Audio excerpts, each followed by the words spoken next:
afortunado día en que me encontré sorpresivamente con la imagen que estaremos viendo en la siguiente diapositiva y es 1897. ¿Quién es el autor? Este jovencito, a punto de cumplir los 16 años y me sorprende sobremanera. Además, me sorprende porque esta obra ha ganado una medalla de oro y una mención honorífica y entonces resulta pues muy asombroso. Vamos a ver un poquito acerca de la pintura. Son como dos maneras de enfrentar la enfermedad. Desde la ciencia, el médico docto que está tomando el pulso al enfermo, y por el otro lado la hermana de la caridad que asiste a la paciente, le cuida a la criatura, se acerca, le ofrece una bebida caliente, entiendo, que la va a reconfortar. Aquí podemos ir haciendo un análisis compositivo, dividimos el centro horizontal y verticalmente, la mano queda en el corazón. Todo esto lo hago ahorita para que vean mediante este análisis de la composición cómo es que realmente domina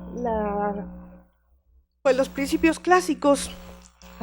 Vemos aquí vamos a ir una tras otra, los dos ejes áureos para ver cómo maneja la proporción. Realmente vemos la mano izquierda donde tiene sostenido el reloj, está sobre uno de los ejes áureos, y después los horizontales pasan por el nacimiento del pelo del médico, la cabeza de la enferma y el eje áureo de la parte inferior por la mano, precisamente donde toma el reloj, y la otra donde toma el pulso. Ciertamente aquí podríamos encontrar los puntos áureos, que son los de mayor atención perceptual dentro de la composición, y el más importante que ya mencionamos es el de abajo a la izquierda. Bueno, hay peso ahí, mucho peso. La figura está sentada y asentada sobre el piso, una gran masa, es algo muy oscuro porque junto está la puerta, y en sentido opuesto, es decir, hacia arriba a la derecha, más claro, la criatura, que es algo frágil. En fin, hay compensación de pesos, de masas. Y seguimos con el análisis viendo otros ejes áureos que son secundarios, pero no menos importantes, como enclavan elementos de la composición, es decir, esta es una estructura oculta. Ahora, los otros ejes pasan precisamente flanqueando la nuca del niño y otros elementos arquitectónicos.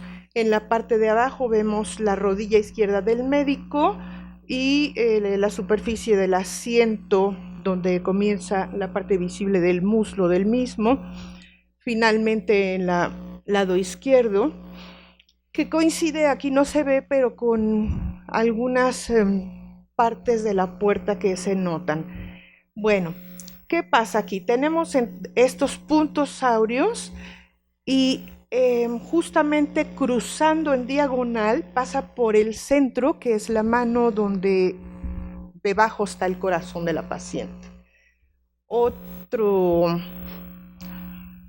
Otra relación es esta línea que parte de uno de estos puntos áureos por el entrecejo de la enferma y en un sentido paralelo, que aparte va como con el torso de su cuerpo, ¿no? El siguiente es paralelo al primero, parte del punto inferior hacia arriba, pasa por el entrecejo del médico, o sea, estos dos pasan por el entrecejo del paciente y del médico, partiendo de un punto áureo. Y finalmente, otra relación más que establecemos, la mano donde tiene tomada la paciente para el pulso pasa también por su entrecejo y parte del eje áureo del lado derecho, que es donde está la criatura. Entonces, bueno, realmente en cuanto a uso de proporción, no se puede negar que la ha introyectado. No es porque en el boceto él hubiera minuciosamente trazado pero uno va acostumbrando al ojo para que a la hora de plasmar salga con estas proporciones, en esta relación. Y además, no solo es la forma, es el fondo, porque dice, ¿no? Este contraste entre el médico que está mirando, no a la enferma. Él tiene todo el conocimiento, pero está un poco ajeno a la humanidad de la paciente. Y por el otro lado, la persona que está realmente cercana y asistiéndola y atenta a sus necesidades, es la parte como más luminosa, la otra es grave, formal, oscura. Y vemos la siguiente, por favor. Bueno, no solo esta obra, a punto de cumplir los 16, tenía 15, pero vemos la siguiente, esa sí es una obra creada a los 15 años. El primogénito retrata a su hermana en la primera comunión, el padre y la madre están detrás, con toda la gravedad de la sociedad, la ranciedad, pero lo blanco, ¿no? Lo luminoso realmente es la pureza propia del altar, de lo sagrado, que viene manifestándose en una epifanía en la que hace recién la primera comunión y recibe toda la gracia y puede toda esa luz reflejarla. Entonces y también, bueno, si vemos asuntos de proporción, ahí está. ¿Qué pasa? ¿Por qué? Viene ahora la gran incógnita. ¿Por qué el texto, si me hace favor, revelándose como un artista tan talentoso, abandona la tradición en la que se ha erigido como un maestro para llegar a ser lo que vemos enseguida? ¿Qué pasó? Debió haber sido algo muy contundente como para que dejara ese talento para pintar aparentemente monos horribles. Entonces yo me planteo esa pregunta y estoy en la búsqueda, y lo que quiero compartirles a ustedes es lo que yo me he encontrado en este camino buscando esa razón. Ha habido muchas cosas interesantes y son las que ahora planteo en este desarrollo, ¿no? Más o menos son de cuando él tenía 15 años a cuando él llega a pintar los monos o las monas aparentemente horribles. Entonces, en este primer punto, es comprensible que él haya llegado, ciertamente tenía talento, pero que haya llegado a pintar lo que pintó porque el padre lo mandaba por lo menos 2 veranos, 14 y 15 años, a Madrid, y él se encerraba absorto en el Prado para, sobre todo, bueno, ahí está consagrado el arte, ¿no? El arte clásico español, pero Velázquez y el Greco. Velázquez, representativas las meninas, y el Greco, esas figuras alargadas con rostros severos, quizá melancólicos, apartados. Este es el hombre de la mano en el pecho. Y hay otra obra también del Greco que es muy importante en la vida de Picasso, veremos un poquito más adelante, el entierro del conde de Orgaz. Aquí vemos cómo está tendido, realmente sostenida la sábana. Hay una serie de personajes, pero hay también arriba los otros que no son personajes encarnados, sino celestiales. Y hay luces, y hay ángeles, y la presencia divina, y la Virgen, porque esto lo retoma en otro momento Picasso, y bueno, lo adelanto y lo dejo ahí apuntado para que quede en el archivo y lo podamos asociar con algo que seguirá posteriormente. Hay otro punto que la familia se va de Barcelona, vivían en Andalucía, pero el padre, siendo maestro de artes plásticas, es enviado a distintas escuelas. A los 15 años de su hijo, cuando ve esas obras, bota los pinceles, dice yo no sirvo para esto, pero pone mucho énfasis en la carrera del hijo, por eso lo manda a Madrid, después se van a Barcelona, y en Barcelona está este café, el de el círculo de los vanguardistas. Vamos a ver por qué. La estancia de Picasso ahí en Barcelona, frecuentando las vanguardias, lleva más o menos este año y medio, del 99 al 2001, y es en este lugar, vemos pues precisamente estaba en boga en Francia el Art Nouveau, en algunas partes se llama Arte Nuevo, el Jugendstil, pero aquí en España se conoce como el modernismo, ¿no? Y el café es donde se reúnen todos aquellos que están ya empapándose y empezando a practicar esta manera de pintar diferente.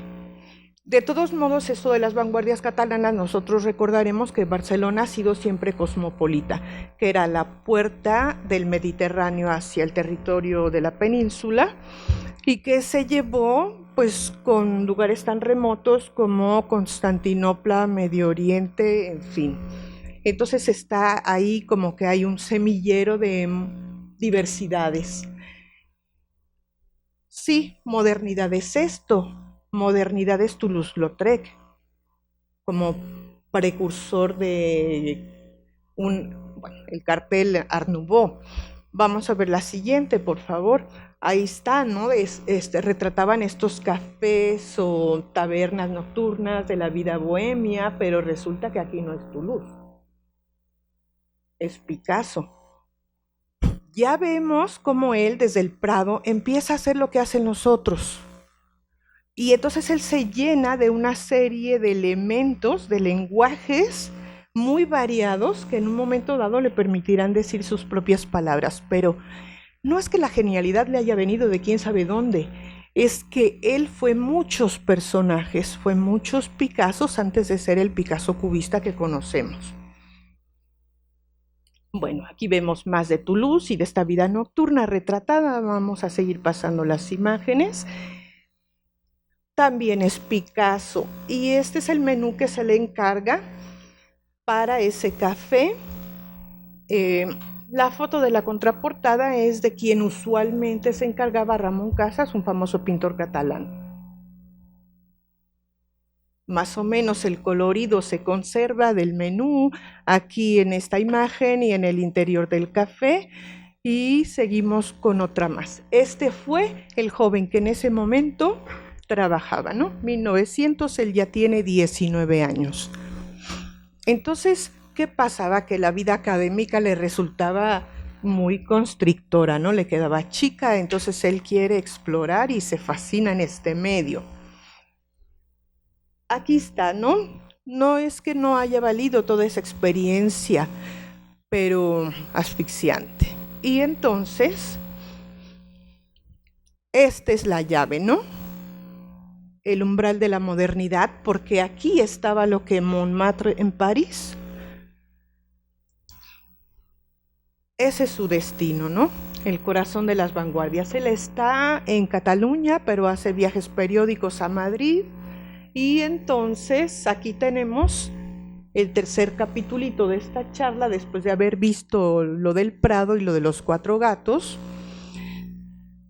En Málaga del año 900, bueno, él ya tiene un amigo catalán, que es Carles Casagemas, y lo invita para que vayan a pasar a su tierra natal, a Málaga, fin de año. Habían estado en París conviviendo juntos una corta temporada, pero Picasso quería ir a Madrid a difundir ahí las vanguardias catalanas. Entonces vamos a echar un vistazo a Málaga, donde se crió Picasso, donde él se nutrió. Ahí está, ¿no? Todo esto es Andalucía. Y tienen, aquí vamos a seguirlas pasando más o menos rápido, lo que en Francia es la Costa Azul, aquí es la Costa del Sol. Vemos el puerto, todo eso amarillo es el paseo marítimo, un poquito ampliado, ¿no? Vemos paseo marítimo de Pablo Picasso, aquí una vista de Málaga. Fíjense qué es lo que vemos, porque yo cuando vi estas imágenes decía, con razón, ¿no? ¿Qué estamos viendo ahí? Vamos a ver un poquito más, o sea, es una vista general de lo que se ve en el mar, pero vamos a ir entrando, ahí está un montículo. que es importante, ¿no? Como que las fortificaciones marítimas de Edad Media, pues precisamente estaban en lo alto para tener el dominio del panorama y poder resguardarse de los ataques enemigos. Bueno, ahí estamos viendo desde ese montículo que es el Gibralfaro hacia extrema derecha está un palacio que va a ser ayuntamiento, o la siguiente vamos a ver de frente, y otra vista parecida a la anterior, que aparte vemos la construcción, esto de la escalinata con los torreones árabe, ¿no? De cuando estuvo Andalucía bajo el dominio árabe. Ahí vemos la alcazaba árabe a la derecha y otra más que nos muestra esto. Antes fue una fundación romana, ahí está el teatro. La alcazaba al fondo, un teatro muy cerca del aire libre, o sea, como que Picasso vivió todo esto y entendió el sentido del arte como una posibilidad de recrear y de reexperimentar lo profundo. Este es el paradero actual en ese Gibralfaro, que es el montículo. Desde ahí tenemos esta vista. Miren, estas son las que yo creo que vean con más atención. ¿Qué vemos? Porque sí, es cierto, está lo verde, están las edificaciones, pero hay un mar que se confunde con el cielo, no sabemos a dónde, pero todo es azul. Y la siguiente, también en el mismo sentido, las montañas son azules también. La catedral no podía ser poco importante para Picasso. La Plaza de Toros en Málaga ahorita está siendo asfixiada por los rascacielos, pero bueno, finalmente estas son dos vistas que me gustan mucho porque hablan de que Málaga es azul. Pues después de fin de año su amigo se regresa a París. ¿Por qué? Porque buscaba un amante. Fatal el desenlace. En febrero recibe Picasso, estando en Madrid, la noticia de que se ha suicidado el hombre. Esto lo hace empezar su periodo azul preguntándose por el sentido de la vida y pintando la soledad, el aislamiento, el ensimismamiento, la indiferencia, con la muy importante influencia del Greco y este azul de su Málaga natal. Por favor, otra. Este es el famoso Carlos Casagemas. Bueno, este retrato es del último año del siglo XIX. Aquí es después del deceso. Pero fíjense bien cómo pinta. Aquí Picasso está siendo un poco expresionista, ¿no? Un poco Munch, expresionista alemán, por la iluminación, por los colores. Este es un anónimo, el entierro del señor de Orgaz, una región del área de Toledo. ¿Se acuerdan que habíamos visto el enterramiento del conde de Orgaz, de El Greco? Bueno, aquí imita este anónimo. Hay muchos enterramientos. Ahí está. Y vamos a ver el cuadro que él hace, que es no tiene mucha luminosidad en este momento, pero tiene esa corte de hombres y más arriba otras figuras entre luminosidad, nubes y demás. Bueno, otra más. Miren, periodo azul, ¿no? Ya estamos en el 1901, donde él no es tan modernista, aunque cuando él y su compañero iban al Prado los tachaban por copiar al Greco de modernistas. Bueno, aquí sí es mucho el que se viste del Greco. Hay unas pinturas que son las siguientes tres que él hace en París. Aquí tiene mucha influencia en los salones de otoño. Se había presentado Gauguin, que había muerto hacía poquito, el colorido. Otra más. Un poco expresionista, un poco fovista, pero este es efectivamente el periodo azul de Picasso y quizá esta la pintura que lo inaugura. Uno de los que se reunían en el Café de los Cuatro Gatos. Está ahí, pero está con su soledad, no está con nadie, está ahí, pero no está ahí porque está más allá. Aquí todavía hay amarillo con el azul. Vamos a ver la siguiente, si fíjense cómo va cambiando el tono de la piel.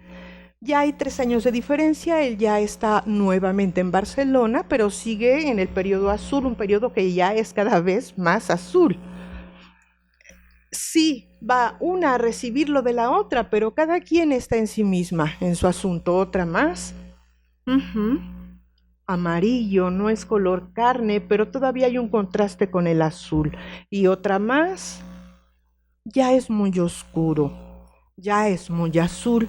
Y las dos siguientes son obras muy importantes del periodo azul, esta de la vida y la tragedia. Realmente aquí el dibujo es magistral, es muy clásico, pero ya sus pieles son azules. ¿No les recuerda un poco el mar de Málaga? O sea, donde todo era azul mar, no sé cómo, no había como horizonte, ¿no? Bueno, seguimos. Este sujeto, este artista cuyo nombre vemos hasta arriba, nace en Málaga, pero pasa la mayor parte de su vida en París y los siguientes 70 años, en 1904, que acaba el periodo azul, pasa a París y este es el joven que llega a París. Ok, 3 años pasan, porque en 1907, ¿quién sabe qué pasó? Una transformación muy radical y él ya es el pintor cubista que se consagra o que inicia la corriente con esta obra. Y veamos quién es en ese momento. Bueno, ¿quién es? Alguien que de veras sufrió una transformación profunda. ¿Cómo se ve? Este es el pintor. Ya no está trajeado. Ha cambiado, ¿no? Ha dejado las formalidades de la España rancia atrás. Pero ¿qué pasó?